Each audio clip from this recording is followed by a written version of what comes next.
پوچھا گیا یا رسول اللہ صلی اللہ علیہ وسلم کیا فرماتے ہیں آپ، اگر شرم کی جگہ پر اس پرائیویٹ عضو کو اگر ہاتھ لگ جائے تو وضو ٹوٹے گا؟ اللہ کے نبی نے فرمایا وہ تمہارے جسم کا ایک حصہ ہے، اس سے کیسے وضو ٹوٹے گا؟ دونوں حدیثیں ترمذی شریف میں ایک ہی جگہ پر موجود ہیں۔ امام شافعی رحمہ اللہ تعالیٰ نے فرمایا کہ صاحب اگر پیشاب کی جگہ کا ہاتھ لگا وضو ختم۔ کیوں ختم ہو جائے گا؟ اس لیے کہ پیشاب کی جگہ پر ہاتھ لگانے سے شہوت کو حرکت ہو جاتی ہے، شہوت کو حرکت ہو جاتی ہے، لہٰذا وضو ٹوٹ جائے گا۔ اچھا ٹھیک ہے، شہوت کو حرکت ہوتی ہے تو عورت کو ہاتھ لگانے سے امام شافعی فرماتے ہیں عورت کو ہاتھ لگاؤ گے تب بھی وضو ٹوٹے گا۔ کہ حضرت کیسے فرما رہے ہیں؟ کہ قرآن کریم کی آیت ہے او لامستم النساء، اگر تم نے عورت کو لمس کیا، ٹچ کیا تو تمہارا وضو ٹوٹ جائے گا۔ تو امام شافعی رحمہ اللہ تعالیٰ نے مسئلہ بیان کیا فرمایا اگر عورت کو ہاتھ لگایا گیا تو وضو ٹوٹے گا، اور پیشاب کی جگہ پر ہاتھ لگایا گیا تو وضو ٹوٹ جائے گا۔ اب یہی مسئلہ امام ابو حنیفہ رحمہ اللہ تعالیٰ کے سامنے آیا۔ امام صاحب نے سوچا اگر ہم نے یہ طے کر دیا کہ عورت کو ہاتھ لگانے سے وضو ٹوٹ جائے گا تو آئندہ زمانے میں ایک دور آنے والا ہے، اس دور میں لوگ کہیں گے ان کا اسلام کیسا ہے؟ کہتا ہے عورت کو ہاتھ لگاؤ تو ہاتھ منہ دھو، پیشاب کو ہاتھ لگاؤ گے تو ہاتھ منہ دھونے کو نہیں کہتے، اگر گوبر کو ہاتھ لگائیں گے تو یہ نہیں کہتے وضو ٹوٹے گا، پاخانے کو ہاتھ لگائیں گے یہ نہیں کہتے وضو ٹوٹے گا، عورت کو ہاتھ لگائیں گے کہیں گے وضو ٹوٹ جاتا ہے، تو اسلام پر وہ اعتراض کریں گے۔ آج کا زمانہ اگر آج ہم کہیں گے اسلام یہ کہتا ہے عورت کو ٹچ کرنے سے آپ کو ہاتھ دھونا پڑے گا، ساری دنیا ویسے بھی اسلام کے خلاف بول رہی ہے کہ دیکھو صاحب ان کا اسلام کتنا نعوذ باللہ من ذالک کتنا بیکورڈ دین ہے، کہتے ہیں عورتوں کو ہاتھ لگانے سے ان کا وضو ٹوٹ جاتا ہے، یہ کیسا دین ہے؟ ویسے بھی آج حقوق نسواں کا دور ہے، اور حقوق نسواں کا مطلب کیا ہوتا ہے؟ عورتوں کے حقوق۔ ویسے اس دھوکے میں کبھی نہیں آنا چاہیے، یہ جو عورتوں کے حقوق کا ساری دنیا میں ایک شور ہے، یہ عورتوں کے حقوق نہیں ہیں، یہ عورتوں کے حقوق ختم کرنے ہیں۔ عورتوں میں سب سے اہم ترین عورت ماں کا کیا حق ہے اس قانون میں جس میں حقوق نسواں کی بحثیں چلتی ہیں کہ ماں کا کوئی حق ان کے پاس نہیں۔ دوسری اہم ترین عورت ہے بیٹی، کہ بیٹی کا کیا حق ہے تمہارے قانون میں، کہ ان کے قانون میں کوئی حق نہیں ہے۔ تیسری اہم ترین عورت ہے بہن، اس بہن کا کیا حق ہے؟ کا کوئی حق نہیں ہے۔ پھر کون سی عورتوں کے حقوق نسواں لیے ہوئے ہیں آپ؟ یہ جو دنیا میں حقوق نسواں کی تحریک چل رہی ہے، یہ حقوق نسواں میں نہ ماں کا کوئی حق ہے، نہ بہن کا کوئی حق ہے، نہ بیوی کا نہ بیٹی کا کوئی حق ہے، نہ خالہ کا کوئی حق ہے، نہ پھوپھی کا کوئی حق ہے، نہ بھانجی کا کوئی حق ہے، نہ بھتیجی کا۔ وہ تمام عورتیں جن کے ساتھ ہمارا ریلیشن ہے ان عورتوں میں سے کسی عورت کا کوئی حق نہیں۔ پھر کون سی عورت کا حق ہے؟ وہ جو سڑکوں میں پھرتی ہے، ان عورتوں کو مت چھیڑنا، وہ جو آوارہ پھرتی ہیں ان کو اور مت چھیڑنا، ان کو مت کہنا پردہ کرو۔ حقوق نسواں کی تحریک دراصل عورت کو سڑک پر لانے کی محنت ہے۔ اس ایسے دور میں اگر اسلام کی طرف سے اعلان کر دیا جائے اسلام یہ کہتا ہے عورت کو ہاتھ لگاؤ گے تو وضو ٹوٹ جائے گا، تو ساری دنیا شور مچائے گا دیکھو صاحب تمہارا اسلام کیسا ہے۔ امام صاحب رحمہ اللہ اس وقت کہا نہیں، عورت کو ہاتھ لگانے سے وضو نہیں ٹوٹے گا، ورنہ کل کو کہنا پڑے گا ماں کو ہاتھ لگاؤ گے، ماں کو ہاتھ لے کر چلو گے تو وضو ٹوٹے گا، ڈاکٹر نبض دیکھا تو وضو ٹوٹے گا، الٹرا ساؤنڈ کرنے والے کا وضو ٹوٹے گا، تو آج تو بہت بڑا مسئلہ پیدا ہو جاتا۔ اس وقت امام صاحب رحمہ اللہ تعالیٰ نے فیصلہ عورت کو ہاتھ لگانے سے وضو نہیں ٹوٹتا، جی ٹھیک ہے، اور پیشاب کی جگہ کو وہ تو اللہ کے نبی نے فرمایا ہے۔ تو جناب امام ابو حنیفہ رحمہ اللہ تعالیٰ نے فرمایا ٹھیک ہے، حدیث ہے، جی حدیث کا ذرا غور کرو اس پر۔ جی کیا غور کریں گے؟ حدیث تو صاف ہے کہ جس انسان نے اپنی پیشاب کی جگہ کو ہاتھ لگا اس کو وضو ٹوٹ۔ تو امام صاحب فرماتے ہیں اور غور کرو کہ جی حدیث کا راوی کون ہے؟ کہ ایک عورت ہے۔ اچھا، جو مردوں کو مسئلہ پیش آ رہا ہے وہ مرد بیان نہیں کر رہا، عورت بیان کر رہی ہے، یہ کیا بات ہے؟ صحابہ کو بیان کرنا چاہیے تھا یہ مسئلہ، یا ازواج مطہرات یہ مسئلہ بیان کرتی، ایک عورت بیان کر رہی ہے مسئلہ۔ یہ کیوں ایسا ہو رہا ہے کہ ایک عورت کے ذریعے سے اللہ کے نبی نے یہ بات ارشاد فرمائی؟ جب سارے مردوں کی ضرورت ہے یہ، تو مردوں کے سامنے یہ مسئلہ بیان ہونا چاہیے تھا، مرد اس حدیث کو نقل کرتے تو بات ہوتی۔ لگتا یہ ہے کہ ایک عورت کی یا تو عورت بھول گئی ہوگی، یا عورت کو خطا ہو گئی ہوگی، یا عورت کو خاص صورتحال پیش آئی ہے جس کی بنا پر اللہ کے نبی نے اس وقت فرمایا تھا، کیا فرمایا تھا؟ ہو سکتا ہے یوں ہوا۔ اب امام صاحب نے ٹرن کھا کر کے نئی چیز لائی۔ بعض نوجوان لڑکوں کو مزہ آتا ہے پیشاب کی جگہ کو ہاتھ لگانے سے، چھڑتے رہتے ہیں، کیونکہ جو ہی آدمی جوانی کی سرحد میں داخل ہوتا ہے تو سیکس کی حرکتیں وجود میں آتی ہیں، اب دماغ میں بھی، اب سوچ میں بھی، اب دیکھنا بھی چاہتا ہے، اور اس کے بعد پھر اس کے پیشاب کی جگہ پر حرکت بھی ہونے لگتی ہے، اس کو چھیڑتے ہوئے مزہ بھی آنے لگتا ہے، اور بعض لوگوں کو یہ بری عادت لگ جاتی ہے، پھر خیال بھی نہیں رہتا اور چھیڑتے بھی رہتے ہیں۔ اس ایسی صورتحال میں اللہ کے نبی علیہ السلام نے کسی مرد کو فرمایا ہوگا مخصوص طور پر کہ تمہارا وضو ٹوٹ جاتا ہے تاکہ وہ یہ بری عادت چھوڑ دے گا، اور نقل کیا اس عورت نے جس کے سامنے اللہ کے نبی نے یہ بات بیان فرمائی۔ اگر یہ عمومی قانون ہوتا تو وہ صحابہ جو حدیثیں بیان کرتے رہتے ہیں تفصیل کے ساتھ، وہ بڑے بڑے صحابہ ہیں، مثلا حدیث بیان کرنے والے جو زیادہ حدیثیں بیان کرتے ہیں، عمر بن خطاب، عثمان غنی، حضرت علی، حضرت عائشہ، عبادہ بن صامت، انس بن مالک، ابی بن کعب، ابو طلحہ انصاری، زید بن ثابت، یہ جو زیادہ حدیثیں بیان کرنے والے صحابہ کرام ہیں ان میں سے کوئی حدیث بیان نہیں کر رہا ہے۔ اس لیے اس حدیث کو ہم قانون کی بنیاد نہیں بنائیں گے، ہم قانون کی بنیاد بنائیں گے انسانی فطرت کو۔ کیا ہے وہ انسانی فطرت؟ کہ انسانی فطرت یہ ہے کہ اگر پاخانے کو ہاتھ لگائیں گے تو ہاتھ گندا ہو جائے گا مگر وضو نہیں ٹوٹتا، اگر گوبر کو ہاتھ لگائیں گے تو گوبر کو ہاتھ لگائیں گے تو ہاتھ گندا ہو جائے گا مگر وضو نہیں ٹوٹے گا۔ ٹھیک اسی طرح سے پیشاب کی جگہ کو ہاتھ لگائیں گے، ہاتھ دھو لینے چاہیے مگر یہ نہیں کہیں گے وضو ٹوٹ گیا۔ اتنی گہرائیاں کس کے سامنے ہوں گی؟ امام صاحب رحمہ اللہ تعالیٰ کے اصولوں کے فائدے ہم لوگ اٹھاتے ہیں، اللہ اس کے قبر کو بہت نور سے منور فرما دے، اور یقیناً منور ہوگی۔ جب ان کی وفات ہوئی تھی تو کئی آدمیوں نے جناب رسول اکرم صلی اللہ علیہ وسلم کو خواب میں دیکھا، اور خواب میں دیکھنے کے بعد عرض کیا کہ حضرت، کہا نعمان آ رہا ہے، اسی کے استقبال میں امام ابو حنیفہ آ رہے ہیں۔ بہت سارے مبشرات ہیں، اور خود امام ابو حنیفہ رحمہ اللہ تعالیٰ نے 99 مرتبہ اللہ تعالیٰ شانہ کو خواب میں دیکھا، اور پھر کہا اگر میں اب پھر خواب میں دیکھوں گا تو میں درخواست کروں گا یا اللہ مجھے کوئی خاص وظیفہ دے دیجئے۔ چنانچہ 100ویں مرتبہ جب خواب میں دیکھا، 100ویں مرتبہ، تو پوچھا یا اللہ کوئی خاص وظیفہ مجھے عطا فرما دیجئے، تو جواب میں آیا سبحان اللہ الابدی الابد، سبحان اللہ الواحد الاحد، سبحان الذی یرفع السماء بغیر عمد، سبحان اللہ الذی لم یتخذ صاحبۃ ولا ولدا، الی آخری اور بھی کلمات ہیں۔ پھر امام صاحب رحمہ اللہ تعالیٰ ان کلمات کو پڑھا کرتے تھے۔ تو امام صاحب کو اللہ نے بہت اونچا مقام عطا فرمایا تھا، ان کے فارمولوں سے ہم مشکلات کو کیسے حل کرتے ہیں۔ بس میں ایک مثال عرض کر کے بات ختم کرتا ہوں۔ ایک دفعہ اس مسئلے پر بحث ہو رہی تھی، اور بہت ساری جگہوں پر وہ بحث چل رہی تھی کہ آج کل چونکہ میڈیکل کا دور ہے، اس میڈیکل کے دور میں طرح طرح کی نئی بیماریوں کے لیے علاج کے طرح طریقے وجود میں آئے ہیں۔ ان طرح کے طریقوں میں سے دوائیوں کی ایک قسم ایسی ہے جن دوائیوں میں جیلاٹین استعمال ہوتا ہے۔ یہ جیلاٹین جو ہے وہ مختلف چیزوں سے تیار کیا جاتا ہے، پھلوں سے بھی جیلاٹین تیار کیا جاتا ہے، انار سے بھی جیلاٹین تیار کیا جاتا ہے، حتیٰ کہ جانوروں کی ہڈیوں سے بھی جلی تیار کی جاتی ہے۔ اور جب وہ ہڈیوں سے جلی نکالتے ہیں تو وہ پہلے کولاجن ہوتا ہے، اور اگلے مرحلے میں جا کر کے وہ جلی بنتا ہے، اور وہ جلی پیسٹ جب تیار ہوتا ہے تو پھر وہ تقریباً 500 دوائیوں میں استعمال ہوتا ہے، اور تقریباً 250 لوشنوں میں بھی وہ استعمال ہوتا ہے۔ انسائکلوپیڈیا برٹانیکا میں لکھا ہوا ہے، اس کے حوالے سے میں نے پڑھا کہ تقریباً 550 سے 550 دوائیوں میں جلی استعمال ہو رہا ہے، اور وہ جلی تیار کیا جاتا ہے جانوروں کی ہڈیوں سے۔ اور جانوروں کی ہڈیوں میں جب دیکھتے ہیں تو زیادہ تر مردار جانور ہوتے ہیں، حلال جانور کم ہوتے ہیں۔ مردار جانور کہاں سے آتے ہیں؟ جو جانور گھروں میں مر جاتے ہیں ان کی ہڈیاں۔ غیر مسلموں کے گھروں میں جو جانور مرتے ہیں وہ تو نہ ذبح کرتے ہیں نہ تو ان کے گھروں میں، اور غیر مسلموں کی تعداد ہی دنیا میں زیادہ ہے۔ یورپین ملکوں میں غیر مسلموں کی تعداد زیادہ، اور خود یہاں کے بر صغیر میں غیر مسلموں کی تعداد زیادہ، تو ان کے گھروں میں جو گائے، جو بیل، جو بھینسیں وغیرہ جانور جو مر جاتے ہیں تو ان کی ہڈیوں کو جمع کیا جاتا ہے، اور ان ہڈیوں کو ایک خاص سٹیم سے گزارتے ہیں، اور اس کے بعد ان کے اندر سے وہ مواد نکالتے ہیں، اور وہ مواد مختلف مرحلوں سے ایک لمبے پروسیس سے گزار کر کے اس کے بعد پھر وہ تیار ہوتی ہے، اس کو کہتے ہیں جلی۔ اور یہ جلی جو ہے وہ دوائیوں میں بھی استعمال ہوتی ہے، اور اس کے ساتھ ساتھ لوشنوں میں بھی استعمال ہوتی ہے۔ کیپسول کا کور وہی ہوتا ہے جس کو ہم سمجھتے ہیں کہ شاید یہ پلاسٹک ہوگا۔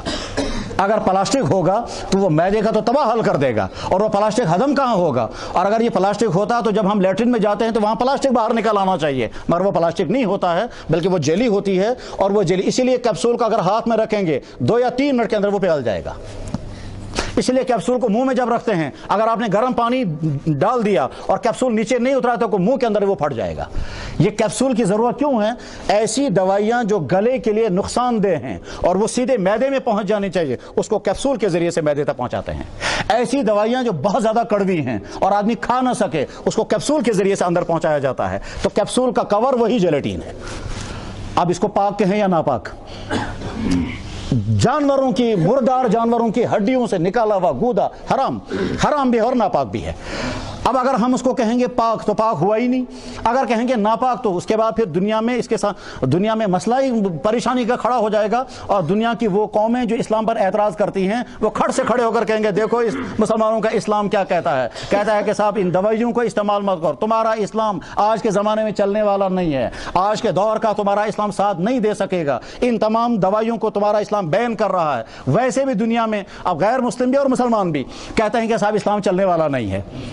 اب تو غیر مسلموں کا تو مسئلہ بات کا، مسلمان آج ہی مجھے یہیں شہر کا ایک کالج کا لڑکا فون کر رہا تھا آج، وہ کہتا ہے کہ جی جب سے میں بالغ ہوا ہوں تب سے میں نے امامہ کبھی نہیں چھوڑا۔ اس وقت میں ایک کالج میں پڑھ رہا ہوں، یہاں نیا پرنسپل آیا ہے، وہ نیا پرنسپل کہتا ہے اگر امامہ پہننا ہے تو کالج کے اندر مت آنا۔ یہ لڑکا کہتا ہے میں کیا کروں گا؟ میں نے اس کو سمجھاؤ، کہنے لگا جب وہ ماننے کو تیار نہیں۔ میں نے کہا اس کا سمجھانے کی کوشش کرو، کہنے لگا وہ وہاں سے یہ کہتا ہے کہ دیکھو اسلام ایکویلٹی چاہتا ہے۔ میں نے کہا ٹھیک۔ اب کہنے لگا دیکھو جب مسلمان حج کرنے جاتے ہیں تو سارے ایک ہی طرح کا احرام باندھتے ہیں۔ کہا ٹھیک، اس لیے کالج میں لڑکے آ رہے ہیں یونیفارم پہن کر، تم بھی وہی پہنو۔ فلسفہ دیکھیے کیا ہے، اسلام ایکویلٹی چاہتا ہے، اور اس لیے جب احرام باندھتے ہیں تو سارے مسلمان ایک ہی قسم کا کپڑا پہنتے ہیں۔ یہاں کالج میں لڑکے آ رہے ہیں ننگے سر اور پینٹ شرٹ پہن کر کے، ان کا یونیفارم ہے، تم اس سے الگ جب رہتے ہو تو اسلام کے خلاف کر رہے ہو، تم بھی امامہ اتار کر کے بغیر امامہ کے یہاں جاؤ۔ میں نے کہا اس پرنسپل کا دماغ خراب ہے، اور اس کو جا کر کے کہو پہلے وزیر اعظم کی پگڑی اتروائے، بعد میں وہاں جا کر ایکویلٹی کرائے، وہ پارلیمنٹ میں جا کر کے۔ آج کی امت مسلمہ یہ ہے۔ اب وہ کہتا تھا لڑکا اگر مجھے اجازت دی اس نے تو میں جاؤں گا کالج، اور اگر نہیں تو میں کالج چھوڑ دوں گا اور میں تعلیم ہی نہیں حاصل کروں گا۔ میں نے کہا یہ بھی اسی پرنسپل سے جا کر کہنا۔ تو آج کی امت تو یہ کہہ رہی ہے، مسلمان یہاں پہنچ چکے ہیں کہ مسلمان خود اسلام کے لیے رکاوٹیں بن رہے ہیں۔ شاید غیر مسلم اتنی بڑی رکاوٹ نہیں جتنے آج کے مسلمان رکاوٹ ہیں۔ مسلمانوں کے حکمران، مسلمانوں کے افسران، مسلمانوں کے مختلف ذہنوں کے لوگ جو ہیں جس طرح سے اسلام کے لیے رکاوٹیں ہیں، جس طرح سے اسلام پر اعتراضات کرتے ہیں۔ ہمارے کتنے ہی لوگ یہاں سے جب جموں کے لیے چلتے ہیں، اگر ڈرائیور مسلمان ہوا تو نماز نہیں پڑھنے دیتا، اور اگر سکھ ہوا وہ کہتا ہے جناب جہاں آپ کو نماز پڑھنی ہوگی میں وہیں گاڑی روک دوں گا، ایسا نہ ہو تم نماز نہیں پڑھو گے میری گاڑی کو ایکسیڈنٹ ہو جائے گا۔ کتنے ہی لڑکے کہتے ہیں جی ہندو ڈرائیور ہوتا ہے سکھ وہ فوراً گاڑی روکتا ہے، اور مسلمان اگر ہوتا ہے وہ کہتا ہے اسلام آسان ہے، جموں جا کر کے نماز پڑھ لینا، راستے میں پڑھنے نہیں دیتا۔ اور اگر کھانے کے لیے روکنا ہوگا تو چاہے 1 گھنٹے کے لیے روکنا پڑے کوئی پرواہ نہیں، نماز کے لیے نہیں روکتا۔ غرض یہ کہ اس وقت امت مسلمہ رکاوٹ بنی ہوئی ہے۔ بہرحال اب یہ جلے جو ہے اس کو کیا کیا جائے؟ ویسے بھی آج مسلمان کہتے ہیں اسلام چلنے والا